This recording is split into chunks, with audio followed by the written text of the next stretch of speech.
Good afternoon, everyone. I'm excited to be here to take a deeper look into the complex world of consumer behavior.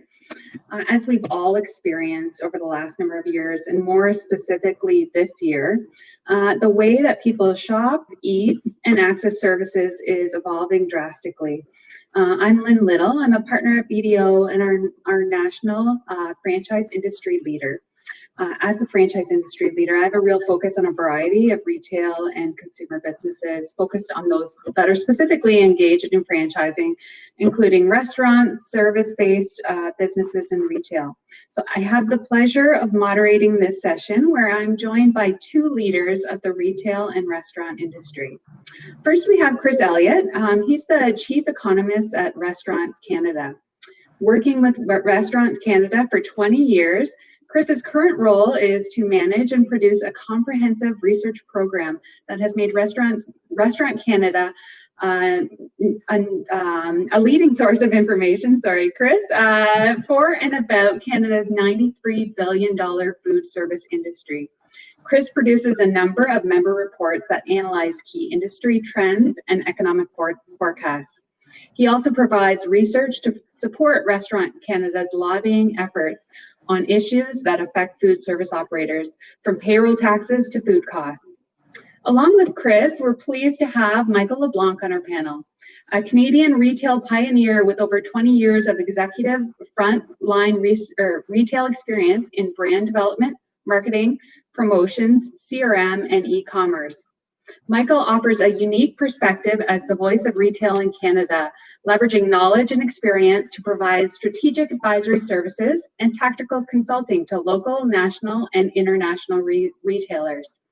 His keynote presentations, The Retail Apocalypse Has Been Canceled, and Shop It Like You Stole It, Post-Apocalyptic Retail, explode the myths of retail and explore the future of the retail industry in Canada, the US, and around the world.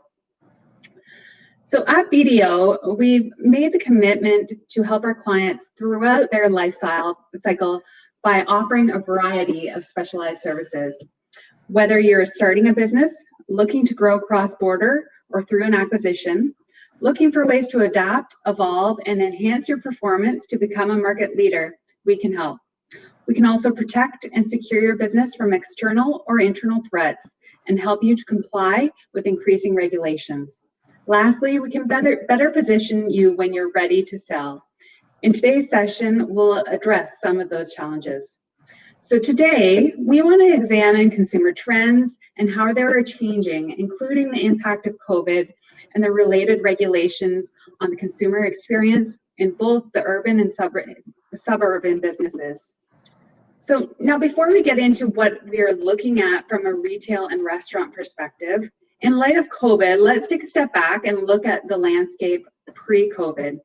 Chris, I wanted to turn to you first. Can you describe your thoughts on how food service was looking pre-COVID and what trends you're seeing taking shape in food service? Great, thank you, Lynn, and thank you for the introduction and having me here today. When it comes to food service, it was really a tale of two worlds. If you look at it really at the high macro level, this was an industry that was the fastest growing industry in the past decade. So we outpaced any other major industry such as real estate, construction, finance, our friends in retail. We really saw the fastest growth out of any of those industries. And a lot of this was driven by the wealth effect from rising housing prices, in addition to the fact that we saw a lot of growth from millennials and Gen Z. So as a result of that, the food service industry basically doubled in size since 2000 to 2019. And in 2021, before COVID, we were anticipating that we would surpass the $100 billion mark. So at a very high level, things were looking quite well. The problem is when we look at it from the micro level, for the average operator, real sales were on the decline for the last couple of years. So we have high household debt level, rising expenses such as higher rent and higher minimum wages were starting to push up menu prices as well. And then on top of that, we saw a big explosion in the number of restaurants out there. So just to put it in perspective, we had 3.4 net new restaurants opening up every single day, every day of the year for the past 5 years. And so that was putting a lot of pressure on restaurants that were already out there. And so in 2020, we were expecting that food service sales were going to moderate again.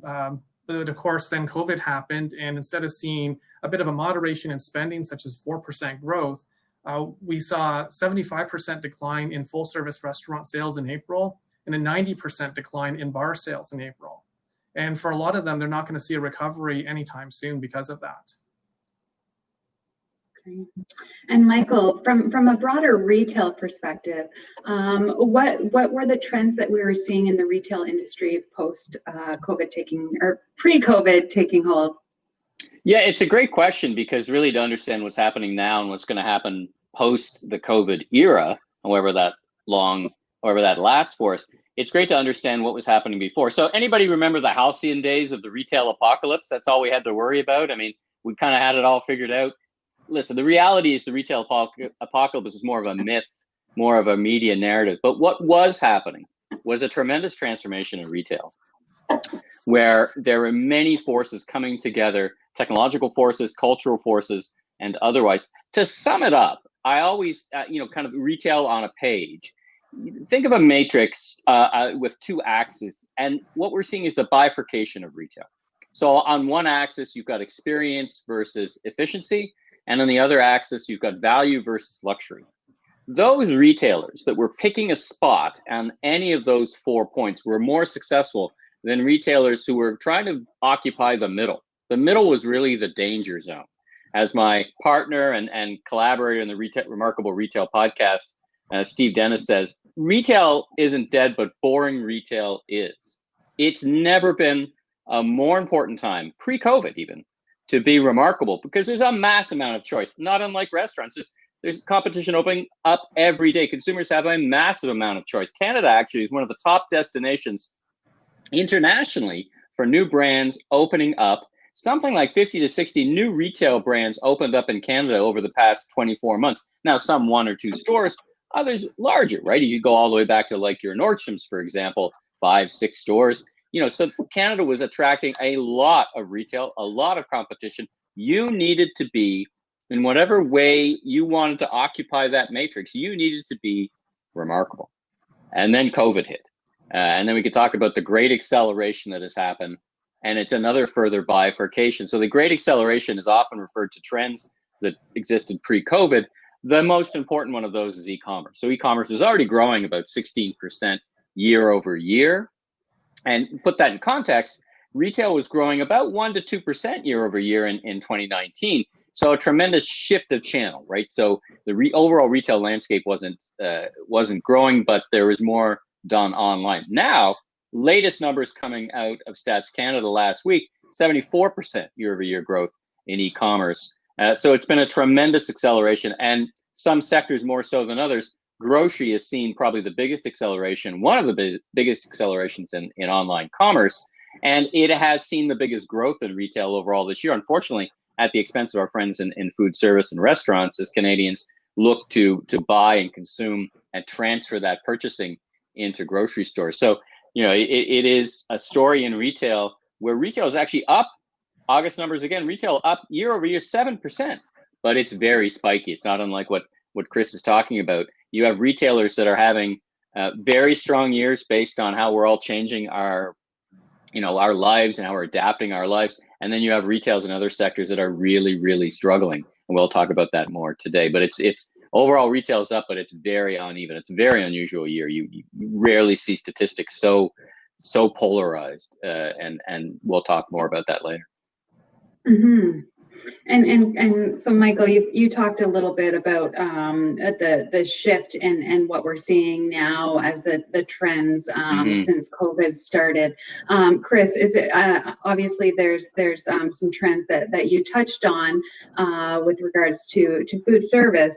Are you seeing any major trends that are different from the retail sector in the restaurant sector? In some cases, no. Everything seems to be going more towards the digital. One of the biggest trends, certainly in our industry, has been the growth in delivery and third-party aggregators. So over the period of 2016 to 2019, third-party delivery grew by 85%. in that time frame versus just 3% growth for on-premise dining. And a lot of that is, again, driven by the millennials, the Gen Z generation. And it really has changed the dynamic in terms of how people think about ordering their restaurant meals. So if you think back 4 or 5 years ago, you got home from work, it was a long day, and you'd say, okay, do you want to order Boston Pizza tonight, or do you feel like McDonald's? Whereas now the conversation has shifted to, we get home and it's like, well, let's order Skip. And so that's really where we begin that journey towards the restaurant. And that has come with a lot of complications as well. So certainly it's made it easier for the restaurant and certainly for the consumer. But at the same time, it's come at a very high price because of the high commission fees, which can range anywhere between 25 upwards to 35%, but also losing control over the quality. So what happens is if there's a problem with the order, the consumer is phoning up Skip and trying to get the change made. And so restaurants are really losing contact with consumers. And it's funny, even here at Restaurants Canada, we'll come in on the weekends and the voicemail is lit up because everyone has had problems and they're looking for some solution. So for whatever reason, they're phoning us, but their restaurant is losing control of the customer because of that. So that's one of the dimensions that's changing in the food service industry. And I think in the retail side as well is sort of that environmental shift as well. So we've done a number of consumer surveys and chef surveys, and what we see is the Gen Zs, the millennials are driving more of the plant-based foods that are on menus. We're seeing more of a shift on the environmental side of things. So people are looking for paper straws, sustainable packaging. So that's changing the food service landscape as well. Yeah. And so there's a lot of doom and gloom out there related to both the retail and the food service consumer industries. And so, Michael, is this the end of traditional retail, or is that still a valid service line? Well, it's back to my the retail apocalypse is a myth, a fraud, a narrative, and I still hold true to that. There's no question there's going to be tremendous change. I mean, one of the biggest questions is what part of this growth of e-commerce and retail is going to stick once we're post-COVID, post-vaccine. I think you see some indications of it. I mean, when stores go in to lockdown, as they are in Manitoba now, unfortunately in the GTA and Toronto, you see e-commerce go up. When the stores open up, when things calm down a bit, people go back to the stores. Stores will always have a compelling role, and the nature of those stores is going to change. I think location is going to change. So one of the things we should talk about is the millions of Canadians who are working from home. This is transformational for both our industries actually, and the best guess, we see some pretty shocking numbers, and I know the Toronto better than I know some of the other major cities from a numbers perspective, but I hear they're about the same. About 350,000 people go in and out of the downtown core, around the financial bank towers in Toronto on a daily basis pre-COVID. That's now tracking at about 8 to 9% of that volume. Now, pretty catastrophic if you've got a store, a restaurant, or you're relying on that traffic. The best people, the best minds, as we think about what's going to happen, what's going to be a reaction, what's going to stick structurally, the expectation is that 2/3 will return back to the office, right? So the interesting part then is what happens to that other third, right? So that means two things. One, that other third's consumption, if we think about it that way, is going to either be done locally or it's going to be done by e-commerce. And I think you're going to see a renaissance of cities and a renaissance of retail. I mean, in the before time, we were talking about the demise of second and third tier malls as e-commerce took over. As people start to live as a third of the working force, at least office working force, starts to work closer to home, you're going to see, I think, a rise in local. You're going to see a rise in Main Street. You're going to see a rise in these small, local, focused malls. Now, they have to be different. They have to be remarkable, right? You do have to take that business away from e-commerce. Now, there's lots of ways to do that, from curbside to whatever it is. And don't forget, curbside is huge pre-COVID. It's going to be huge during COVID. I mean, it's the only way to stay in business for many of Retail Council of Canada's members. Post-COVID, it's going to stick because consumers love it. That means that could go to all different kind of levels, sizes of retail. And let's not forget, to do curbside, you need a store, right? and it's a pretty compelling offering. The things that make you remarkable, stores, will persist. Don't forget, shopping isn't just about a transaction. If it was just about a transaction, we just let the machines do it and just start sending us automatically, stuff that we think we want or they think we want. It's cultural, it's social. I think as you think about what we're all going to go through during the COVID era, that we're going to look for things that bring us back to normalcy and feeling like our lives are back in control. And shopping, going to restaurants, these are all fundamental parts of our culture. And they're not going anywhere. They're going to transform, no question, but they're not going anywhere. So that's our, my take, as much as anyone can see the future. But as we look to the back half of 2021, back half of 2022, we're going to see some changes, but we're going to see some things, I think, return back to the before time, but just different. Mm-hmm. Yeah, and I guess from a restaurant perspective, Chris, what do you see as the lasting implications of COVID on the restaurant industry? Obviously, there's been a bit of a shift towards the QSR, quick service restaurant, versus the full service sit down restaurant, both in ordering and visits where that's possible. Do you see that trend continuing? I think the biggest trend is that move and almost a permanent shift to more towards off-premise. So before COVID, on-premise dining accounted for about 50% of overall sales. In April 2020, it accounted for 4%. And when we did consumer surveys, we worked with Angus Reid and we asked Canadians, what are you most comfortable doing with restaurants in this environment? And for about 90% of Canadians, they said, going out for delivery, doing takeout, that they're completely comfortable with. That next tier was, we're comfortable with patios. That's about the 75 to 80% of Canadians. It's when you get into that on-premise dining where it was closer to 50% of Canadians that were comfortable with that right now. And if you're a bar, only 25% of people were comfortable with that. So you don't want to be in that category. The challenge is, when will they feel comfortable going back to on-premise dining? And again, as part of the survey, 25% said, no time soon, we're going to wait until there's a vaccine. And another 20% said they're just not sure. So that has really changed the landscape. And I think what operators are going to start thinking about is, do we need all this square footage for our on-premise restaurant? So I think one of the lasting implications is we're going to see a smaller square footage in terms of restaurants. Some of you in the industry would be familiar with ghost kitchens, the idea that we'll have virtual kitchens, almost like an Amazon for restaurants. And Recipe Unlimited released its Ultimate Kitchens, where it's going in that direction of, we don't need to spend a lot of money on, at Dundas Square for a restaurant there, when we can have the back alley and have 5 or 6 brands within that footprint releasing, and doing all the meals and the delivery from there. It's more cost effective, less overhead, and certainly less staff are required. So that's one of the big shifts, is towards the ghost kitchens. And then you can take it a step further, and even on the quick service restaurant side, Burger King right now is testing 3 drive-throughs. So it's one restaurant with 3 different drive-throughs. So one dedicated just for third-party aggregators, and the other 2 are for typical delivery as well as pickup. So it really is going to change the mindset that it's going to continue that trend from on-premise to off-premise going forward.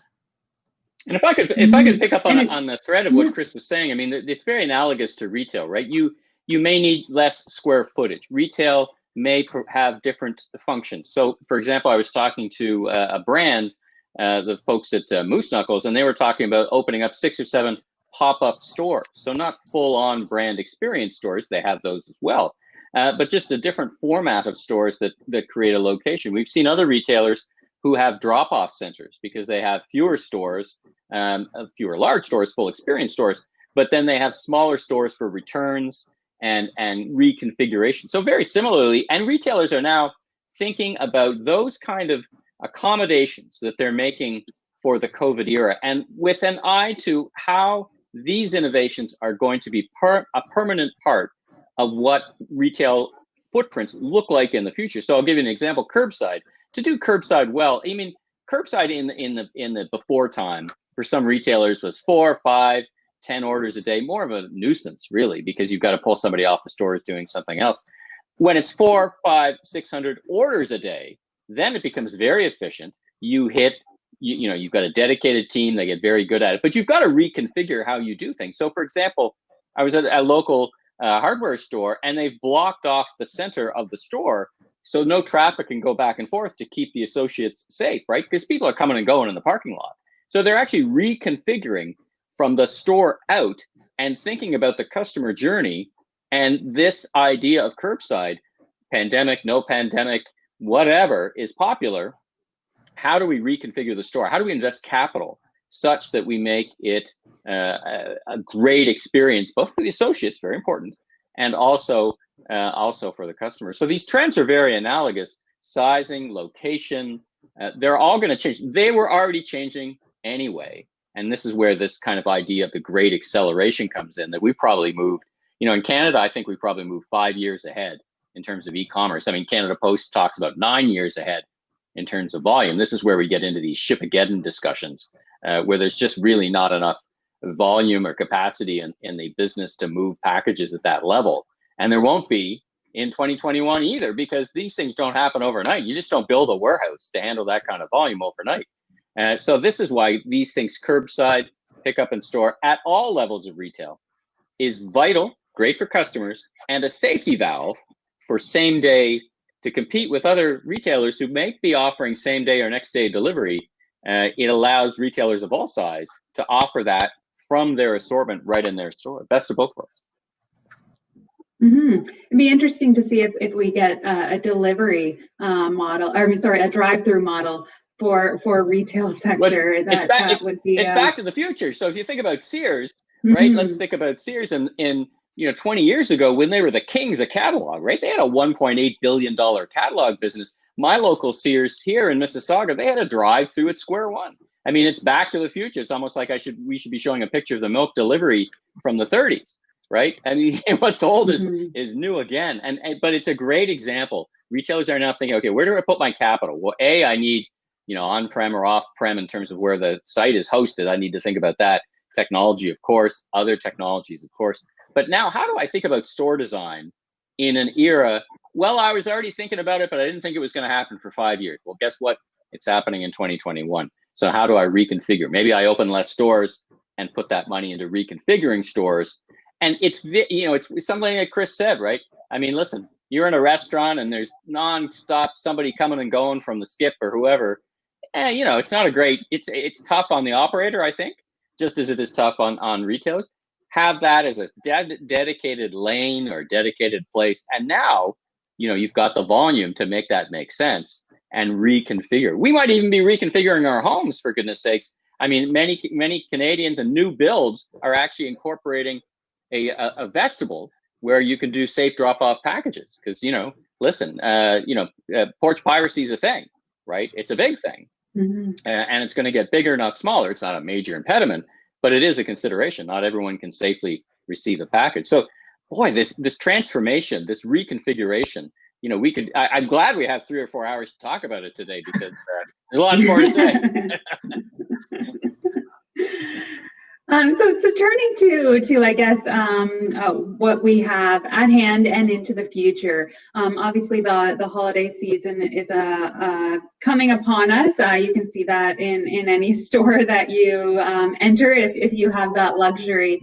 What do you see, I guess, for the holiday season and beyond as the greatest opportunities for, I guess, starting with you, Michael, in the retail sector going forward? Well, you're right. I mean, we're in the, Black Friday is this Friday, and Black Friday, Cyber Monday, those are actually relatively new holidays in Canada, long lasting in America. And of course, they're going to be very different this year, like everything else. Retailers are keeping their employees safe. They're keeping the customers safe. There's no big door crashers, notwithstanding the weekend where everybody rushed into the malls to get in before the deadline, a little bit counterproductive perhaps. But really what you're seeing is retailers who are focusing on elongating the holidays this year, probably to some degree next year as well. Canadians are looking at these major holidays and pretty much haven't changed that much, their intention. We, Retail Council of Canada with Leger, polled Canadians coast to coast. Now, this was early October, and plus or minus, from Black Friday, Cyber Monday, and Boxing Day, Black Friday is now the bigger day in terms of participation, but they're all more or less going to happen the way they happened in 2019, and they're going to happen in 2021. Some brands choose to participate, some don't. Some are experiential brands. For some, that heavy on promotional is just not what their brand is all about. They decide to step aside. So it's back to, circling back to this whole, bifurcation of retail. Pick your spot of where you are in that matrix. Are you more experiential and more luxury? That means you're going to do different things. You're going to build your brand in different ways. You're going to drive traffic in different ways. You may or may not participate in these big days. They are important. There's a lot of FOMO that happens, right? So you sit back and you go, oh my goodness, my competitors are grab and share, or at least share a wallet on these days. But maybe that's not your jam. Maybe that's what you're all about more, is in-store service or one-to-one service. In-store service now, by the way, could mean live streaming from a phone. And we're seeing a lot of that. We're seeing a renaissance of that. We're certainly seeing a lot of it in China, which is what we call the bridgehead of e-commerce, because it's where a lot of innovation happens. Again, something we saw but didn't think would happen for a while is now happening writ large. I was talking to retail this morning, and they said, listen, you can't come into my store, but book an appointment and I'll do the tour of the store, tell you what you need, and we'll do it all on Facebook. So, this is how these continuing to evolve. Some things are staying the same. Consumers still love to shop. It's called, like I said, it's cultural, it's social. How, where, when, why will change and modify. I'll leave you with this last thought on this trend. I interviewed Roger Martin, global strategist, and he said, listen, you have to, as a retailer, whoever is listening, think of consumer habits as a decaying asset on your balance sheet.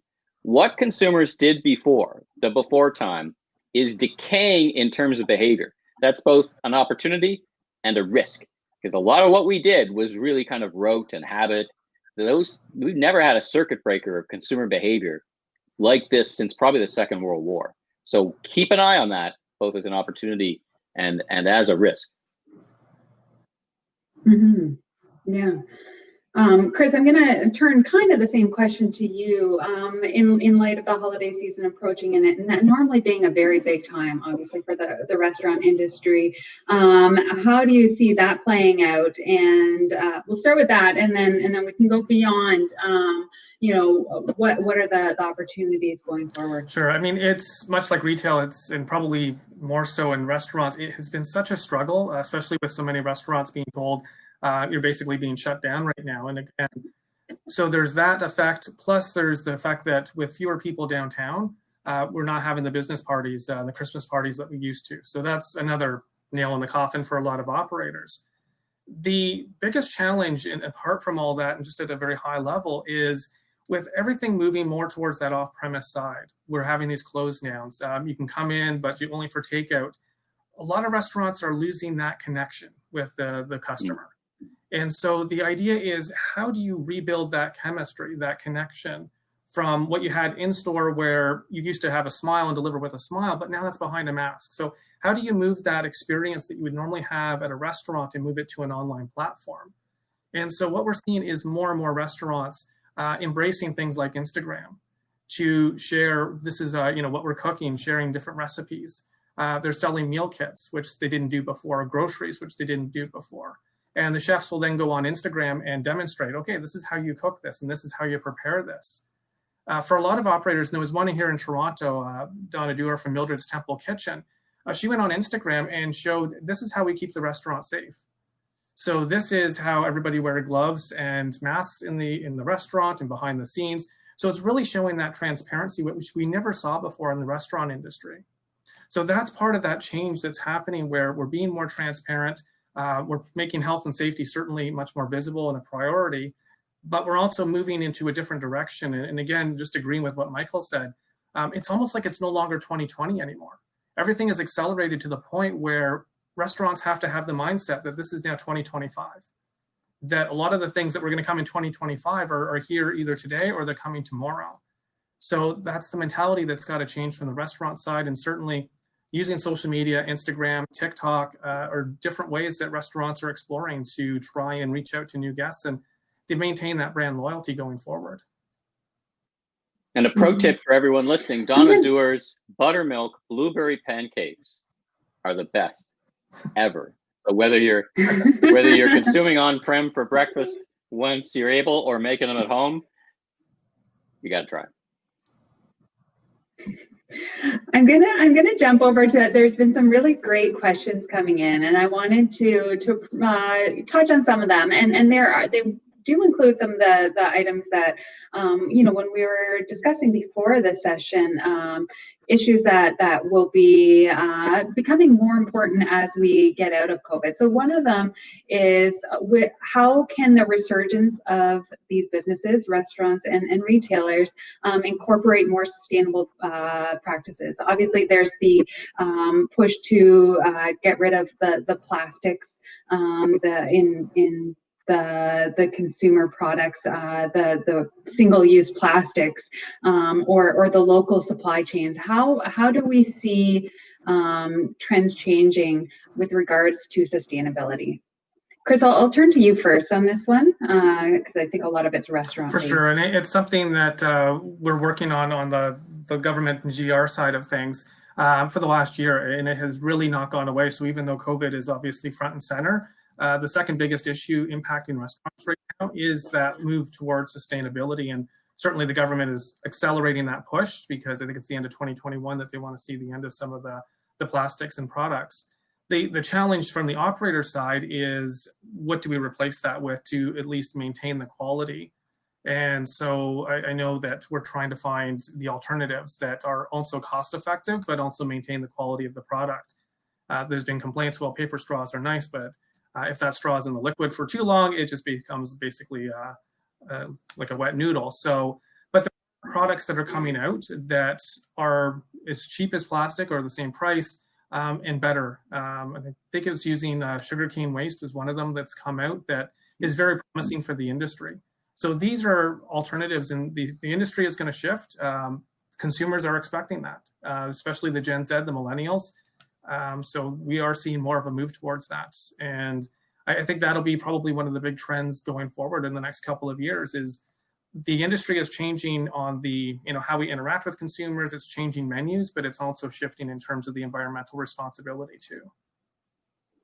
Yeah, and Michael, I think more on the local supply chains. That's likely the bigger issue from the retail side. But interesting. Yeah, I can't agree anymore.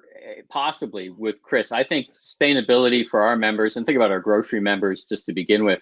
It will come roaring back. Right. So many of the sustainability initiatives, think of plastic grocery bags, for example, were put on pause, and as we were concerned about COVID, they will come roaring back. I predict as we start to see horrifying signs of PPE floating in our oceans, this will not just come back to the way it was, but it will accelerate itself. Not now, but it's coming back. So what you see is across a whole number of different industries, you've got government legislation coming in talking about plastics. You'll see that movement where the bring your own, fill your own product containers up at retail. You'll see that take on a new life. Again, this is all post-COVID though, right? This is all, let's say if all goes well, 2022 and beyond. I don't think you'll see much tremendous movement on it in 2021. And we should talk about trends that if sustainability is a meta trend, one of the other trends that's driving in the apparel sector is the reuse, resell trend. Now, some people, they happen to own the businesses, so take it with a grain of salt, are predicting that the resell business in apparel could be bigger than fast fashion in 10 years.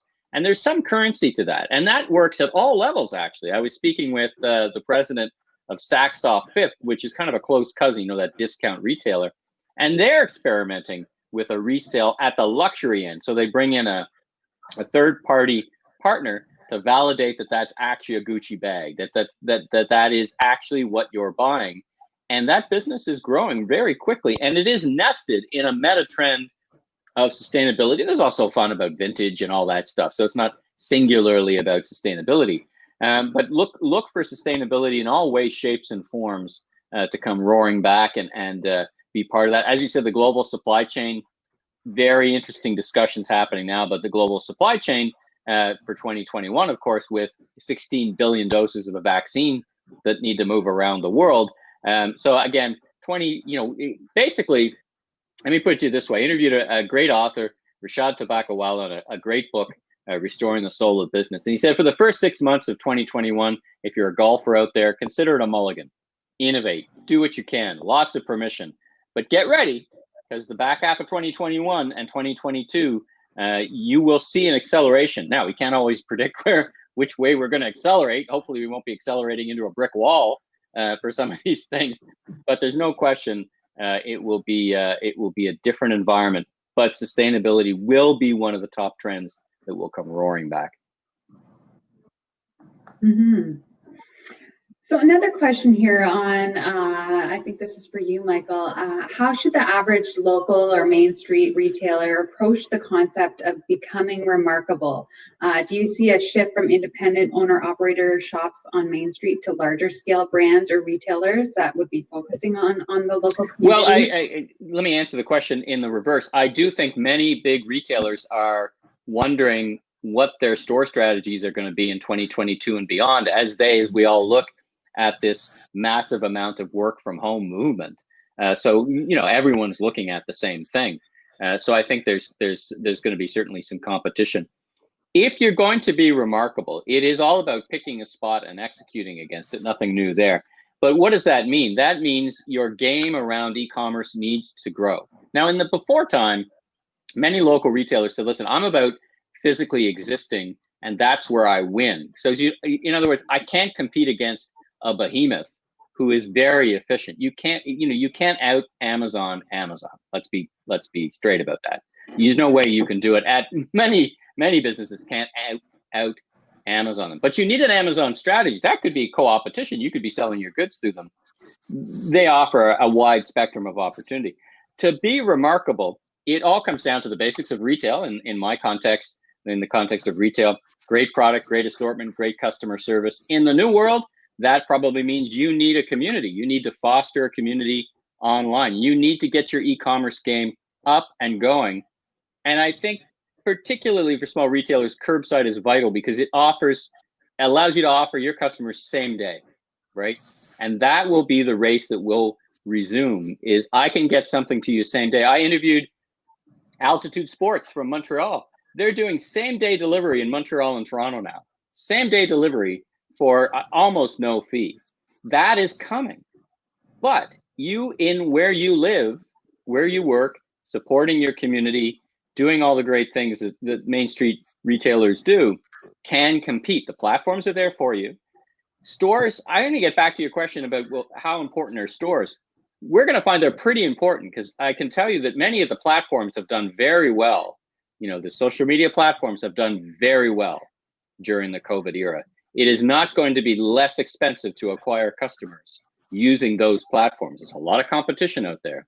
Location, brand, social media, all these things need to come together. It's not easy, but they all need to come together, make you remarkable, and make you the top set of considerations for products. And I think going along with this, I'm going to start this one to you, Chris. Related to that comes pricing. So what do we think is going to be happening to pricing for starting with restaurants in the short and longer term because of COVID? So we do a quarterly survey, and what we're finding is that typically in the past, menu prices would go up about 2-3% per year. This year, menu prices are hovering around 2%. And when we asked, what are your plans for next year? About 35% of operators said we have no idea. There is just so much uncertainty going on right now. The challenges are, what revenue am I going to have next year? At the same time, what type of government support is going to exist to help me stay in business? So I think they're trying to manage it that way. There is going to be a point where menu prices have to rise and increase. And I think typically there'd always been a resistance from the consumer side to accept menu price increases. But we're living in a much different world now where you can strategically raise menu prices and consumers are going to be okay with it because they understand that this is to help, for the business environment that we work in. The other side of it is people want to support local restaurants. And I think that's probably one of the biggest things that came out of COVID-19 is that outpouring of support, because they want to help local businesses. They want to make sure that their local mom and pop restaurants survive all this. They've seen in the news, and certainly they've seen the numbers from Stats Canada and how dire things have been for the industry. So they want to maintain that support and that connection, because it's like a family for us. For the people that we go out to, the restaurants that we go out to, those are part of your family. And so they're willing to go out and spend a little bit more to try and keep those restaurants around. They are really part of the fabric of every community across the country. So you can see, 4, maybe 5% increases in menu prices, which is a little bit higher than normal. But at the same time, we have a consumer that is more likely to accept that, given the economic climate and given that they do want to help operators. And given that they've already been paying that extra potentially for the delivery service, that might, that might be a consideration going forward.